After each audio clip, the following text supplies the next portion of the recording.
నమస్కారం. ఏదేదో వీడియోలలో ఎవరెవరో ఏమేమో మాట్లాడుతున్నారు. నేను ఎవరికి పైసలు ఇయ్యను.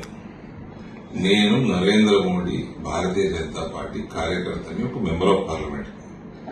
నా పని ప్రజల్ని ఒప్పించి మా పార్టీకి ఓటేయడం, ప్రజాక్షేత్రంలో యుద్ధం చేయడం మా పని.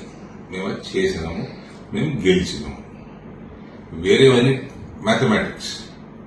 మా 30 దాటిందా దాటలేదా మాకు సంబంధం ఉండదండి. మేము ప్రజల మనసు గెలుచుకొని మా పార్టీ వైపు మళ్లించడం మా పని. వాళ్ళు బ్రహ్మాండం కొట్టేసేట్లు మేము దాని ధన్యవాదాలు తెలియజేసినాం. ఈ రిజల్ట్ మేము స్వాగతిస్తున్నాం. I'm happy. నేను 2 కోట్లు ఇస్తా, 3 కోట్లు ఇస్తా, నేను 2 రూపాయలు కూడా ఇయ్యాను. ఎవరికైనా నచ్చి, నా భావజాలం నచ్చి, అరవింద్ ధర్మపురి నచ్చి, లేదా భారతీయ జనతా పార్టీ నచ్చి, లేదా నరేంద్ర మోడీ నచ్చి ఓటేస్తే వేసుకోండి. రేపు మేయర్ ఎలక్షన్ ఉంది. మా కార్పొరేటర్లు మా క్యాండిడేట్ ఓటేస్తారు. అందరికీ విప్ జారీ చేస్తాం. మా డిప్యూటీ మేయర్ క్యాండిడేట్కి ఇస్తాం.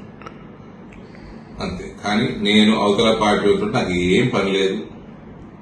నాకు అవతల పార్టీ క్యాండిడేట్లతో పని లేదు. I am here to win people's hearts. I have won good enough. Next time I'll try more. Thank you.